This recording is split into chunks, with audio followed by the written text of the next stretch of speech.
Did you know that early astronomers thought there were oceans on the moon? I asked, looking up from my book. My mom shifted in her bed, a tangle of 4 tubes shifting with her. Of course, the moon seems like the perfect place to find an ocean. What a shame we never found water then, I said. Because those false seas, astronomers called them Maria. Mom smiled. How sweet of them to name the moon oceans after me. Well, they didn't find any oceans, I reminded her. Maybe they just didn't look hard enough, she replied, a little laugh slipping from her lips. For all of the pain she was in, all of the fear she must feel, my mother always had the kind of laugh that could light a candle. We were in her hospital room, the same one we'd been in and out of for the last year and a half. Sometimes we had a roommate, sometimes we were alone. Always she held steady enough for both of us. The rock I tied my hope to, the wall against the grief I knew was coming. Cancer is such a mundane word for something so hungry and cruel. I've noticed medicine does that a lot, covers horror with tedious language like a bed sheet over a body. Malignant, inoperable, metastasized, terminal. But when she laughed we weren't in the hospital anymore, we were home.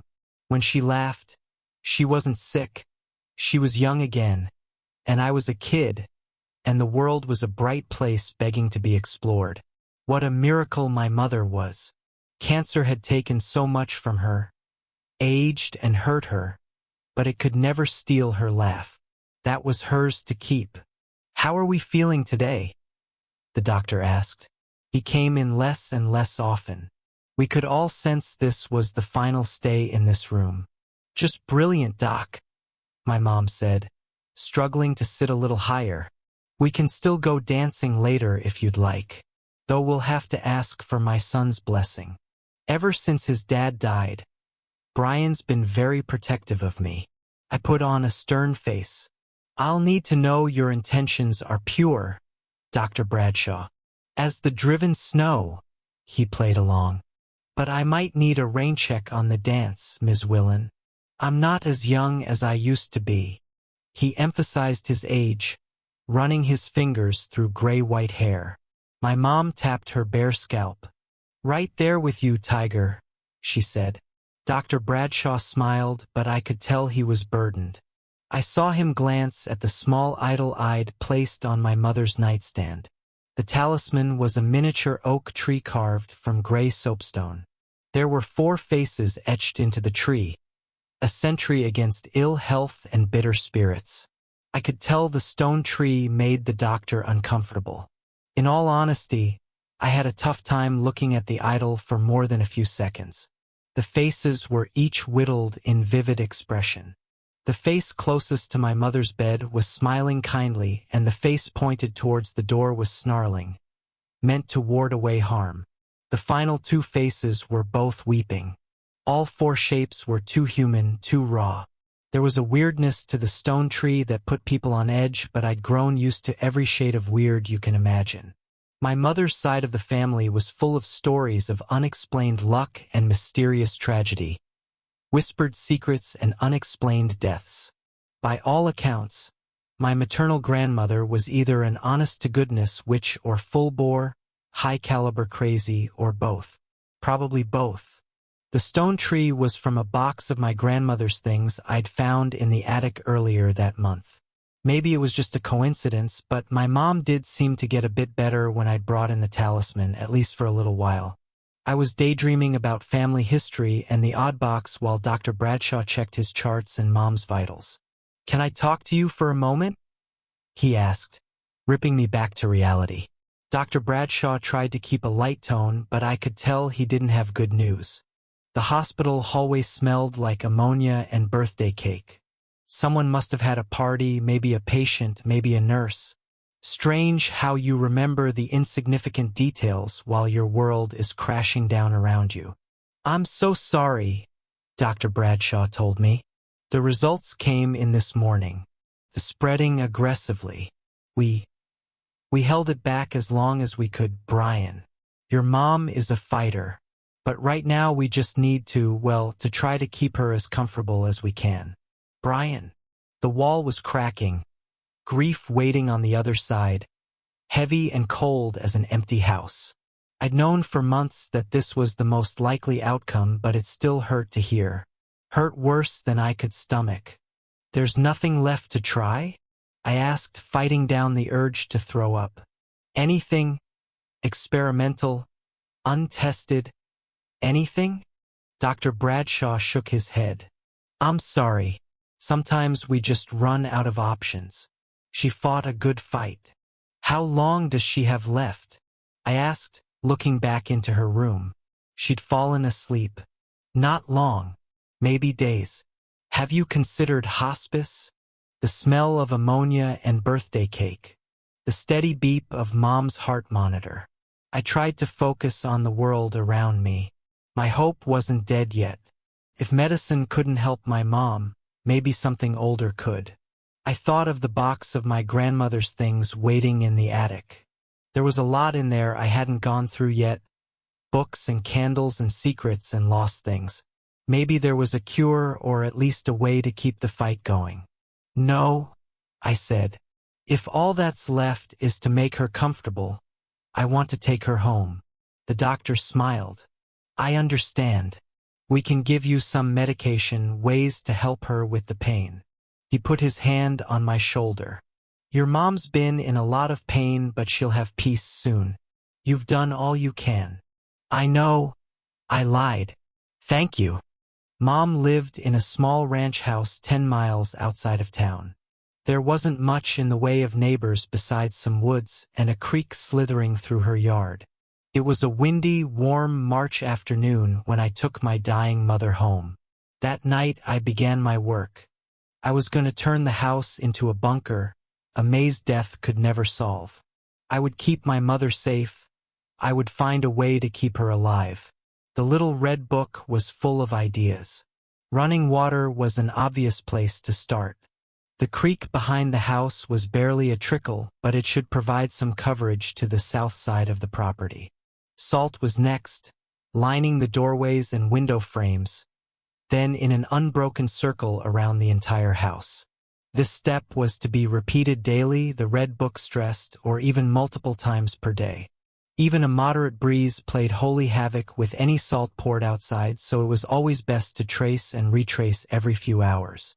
Water and salt were common defenses against man's oldest enemy and well known. The book offered other, less conventional advice. It took me nearly a week to finish carving the symbols and signs into the walls, the floors, even the trees on the property. Sometime around noon on the third day, on my back in the crawl space etching strange marks onto the underside of the floor, it struck me how ridiculous I was acting. There was no proof that any of the information in the little red book was anything other than the delusional ramblings of a bizarre woman I'd only met once or twice as a child. For all I knew, the runes meant to ward off death were actually a grocery list written in Cantonese. But I was desperate, and every time I saw my mother she looked frilier, more fragile. So I continued carving and praying and building layers upon layers of protections to keep death far away. Making my marks took me all over the property. It was a big yard, nearly 3 acres that blended gradually into the surrounding forest. I wasn't able to pinpoint the exact boundary where cultivated met nature. The edges simply bled together, but I did my best to create a clean border with lines between the symbols. I'd always loved the wildness here. The way you could wander a few hundred yards away from home and feel like you'd traveled hundreds of years into the past to somewhere primal. This was the perfect playground for a kid. Whether I was out exploring trails or trapping minnows or spending the summer building yet another treehouse. Convinced this would be the final one.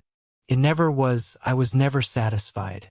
The house itself, though small, was more than enough room for my mother and me. Dad died when I was 7. I don't remember much about him, just how big he seemed, with a bonfire grin and arms that I thought could hold the whole world. My mom often said I took after my father.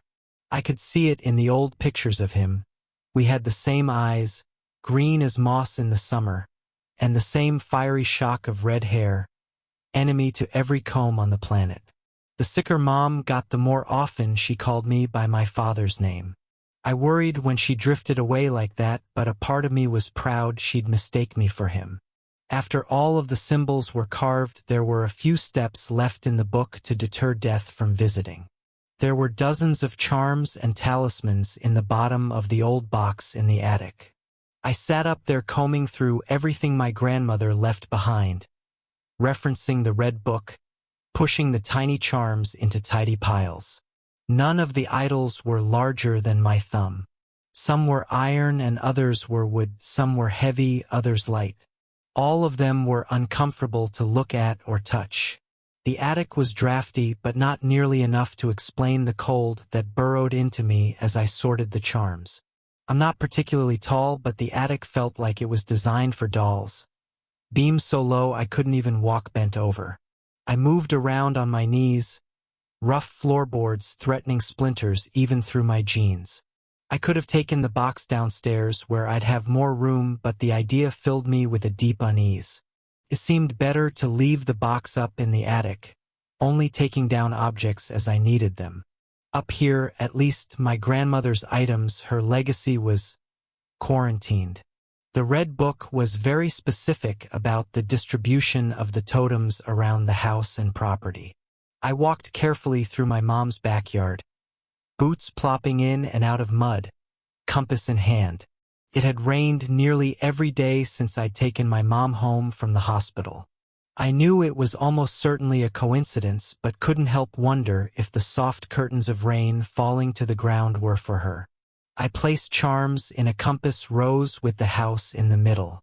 The most disturbing objects were given places of honor at each cardinal direction. Water, salt, wards, charms, all placed carefully, intentionally. My grandmother's book promised that these would offer some degree of protection against the inevitability of death. The symbols would confuse it, the talismans distract it, and the water and salt make barriers to slow it down.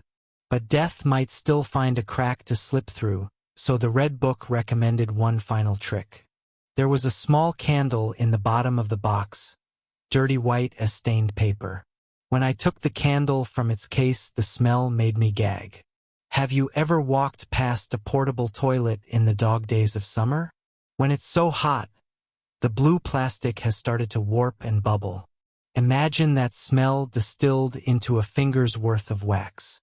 I brought the candle downstairs, placed it on the dining room table, and set it alight.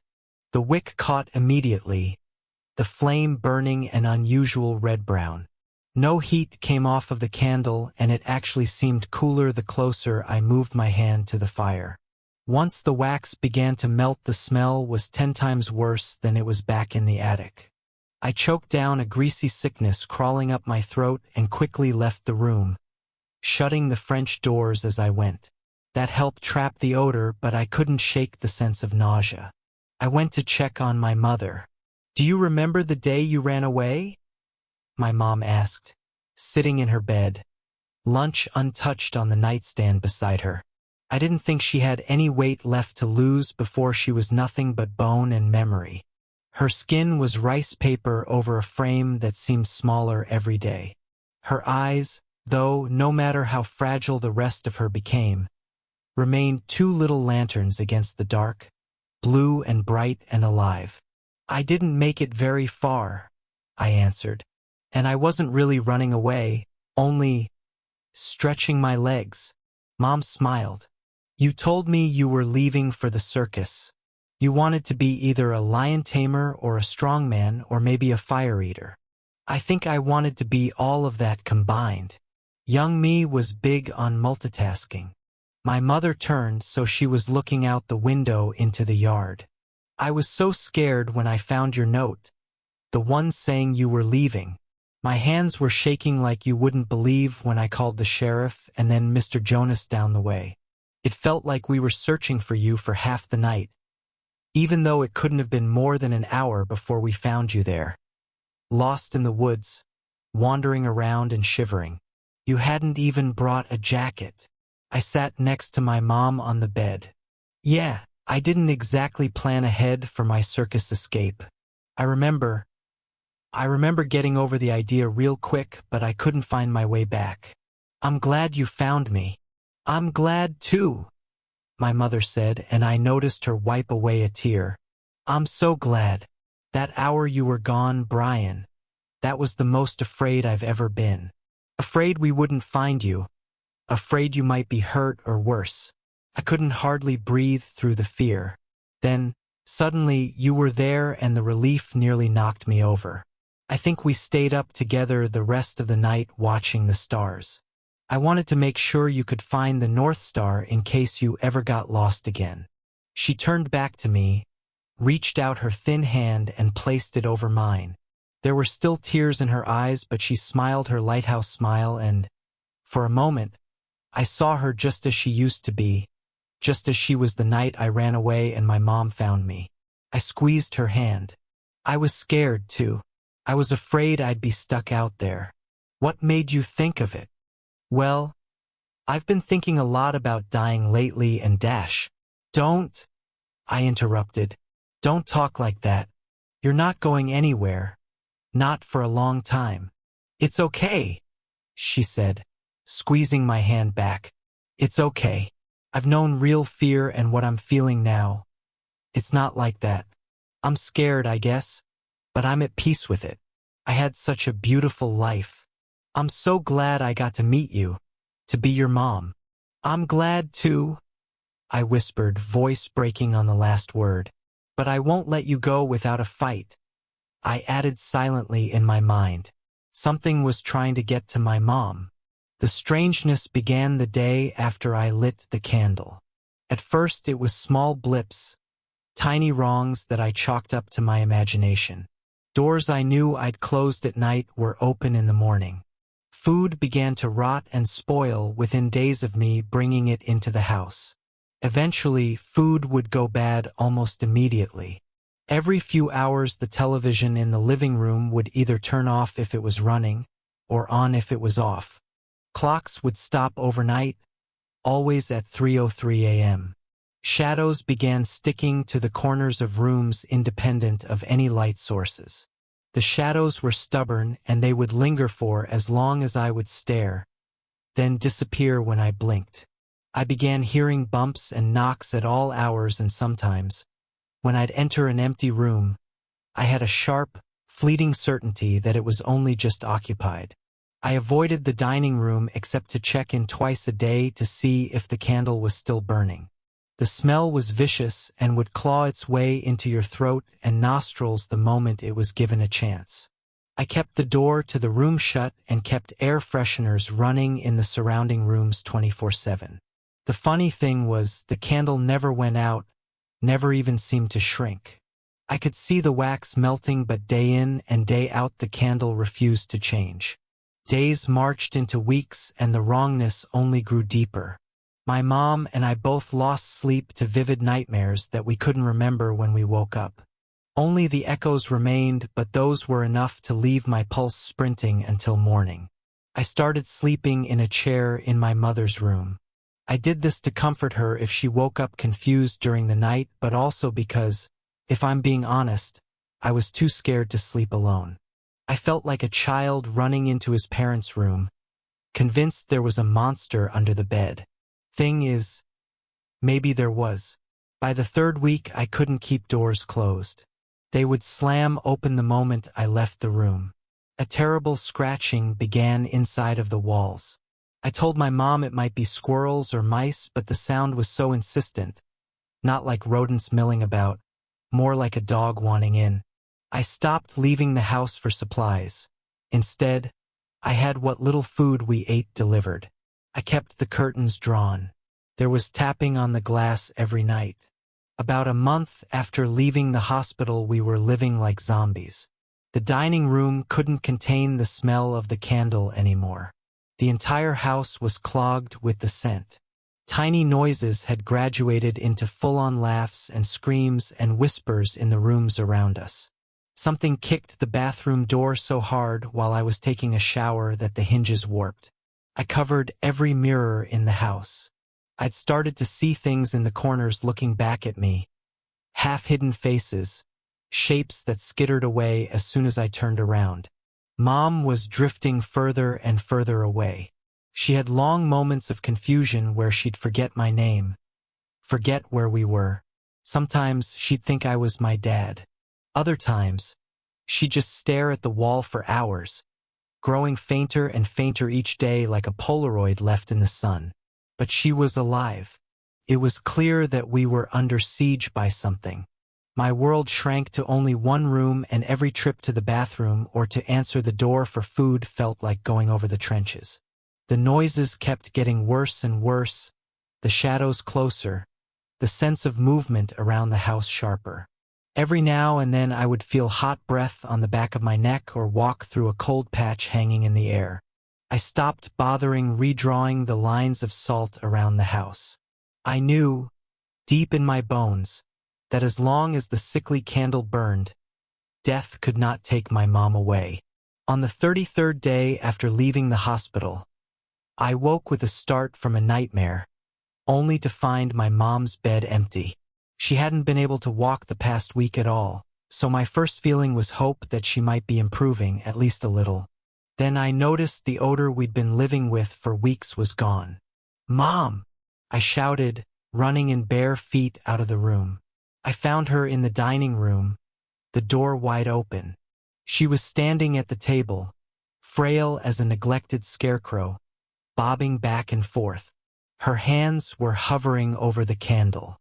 The flame was out. "Why did you do that?" I whispered. "Mom? Mom, are you okay?" I padded into the room, the wooden floor freezing cold. My mother didn't react to my presence. She just continued rocking side to side. I realized she was still asleep. "Mom!" I gently shook her shoulder. "Wake up!" Her head snapped back and she nearly fell. I caught her on the way down. Felt like she weighed nothing at all. "What's going on?" she asked, looking around the dark room. "Where?" "You're okay," I told her. "You were sleepwalking." "I was having the most unusual dream," Mom mumbled. "There were so many stars and—" She began to shiver uncontrollably. The cold hit me a moment later. I let out a gasp. The house was chilly before, but the dining room was near Arctic. My breath bloomed into a thin cloud in front of my face. I became acutely aware of the complete silence filling the house. Then I heard scratching. It was coming all throughout the house, deep tearing sounds at the walls around the dining room. Footsteps came immediately after, heavy and fast. Somewhere in the house a window shattered. "Brian," my mother said, holding on to me. "Don't worry," I said. "Everything will be dash." My voice deserted me as a massive shadow unfolded in the corner of the room. It was shaped like a man but tall, so very tall, and it was fast. Before I could yell, the shadow was on us, pouring over my mother. In the space of a heartbeat, she was simply gone. "No," I whispered, clawing at the dissolving shadow where my mom used to be. "No, no, no, no, and no." The shadow was disappearing like a puddle sinking into the floor. There was a texture to it, oily and too slick to hold. I thought of my mother the night she found me lost in the woods, the night I'd run away. Her face filled my memory, her lighthouse smile. I remembered the relief I felt when she found me, the overwhelming love. I held on to that feeling, clutching it close. "You can't have her," I whispered. I closed my fist around the last threads of the shadow. There was a terrible sensation of pulling. It was like I'd caught a horse by the tail and it was trying to shake me. But I held on, a sense of ripping and being dragged. It was a riptide with a mind of its own. But I held on, could not shake me. The temperature was dropping every second and I felt my vision growing dark. The last thought that ran through my head before I blacked out was a promise to myself that even if I died, my grip would hold. I wouldn't let my mother's life slip away. All sounds and light faded. narrowing to a pinprick and then going black. I woke up under a field of stars. I was lying in soft grass, still wearing my pajama bottoms and an old t-shirt. It was cool wherever I was, but comfortably so. I stood up. There were trees all around me, tall and close, stitched together with shadows. Immediately to my right, there was a road that ran straight as far as I could see, blurring into the horizon. But the stars, they were like nothing I'd ever seen before. Bright ribbons of northern lights rippled above me in green and blue and purple. Stars lit the sky like millions of lanterns floating on a still ocean. The moon shone sharpest of all, a spotlight hanging above the treeline, so close I thought I could stretch up and brush its face. "You are persistent," said a voice from the forest behind me. I whipped around but couldn't see anyone. Then a dark spot began to clarify against the gloom. The silhouette separated itself and moved towards me. I recognized it instantly as the shadow from the dining room. As it moved closer, the thing grew and grew until it touched the sky and filled my vision. A deep dread sank into me, but I stood my ground. "Give me back my mom," I shouted. The silhouette pulled away from the sky, and then it was standing in front of me, the shape and size of a tall man. But instead of a shadow, the thing had wrapped itself in stars. Miniature constellations drifted across its body, floating slowly like a time-lapse of a clear night sky. Burning brightest was the North Star, blue and warm. The space between the stars was absolute black. Not a shadow, but a complete absence of light. It was the most beautiful, terrifying thing I'd ever seen. "What are you?" I whispered.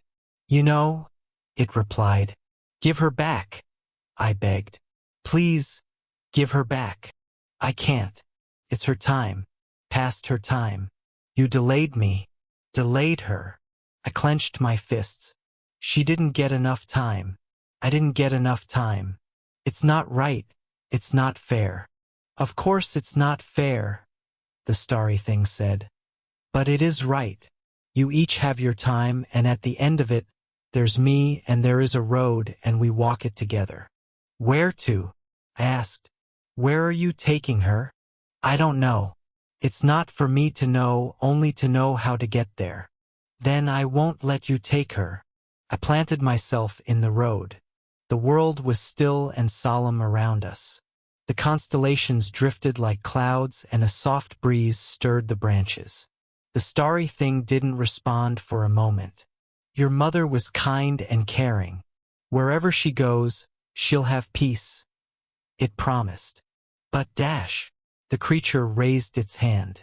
"Did you ever stop to think that death isn't an enemy? Death simply is.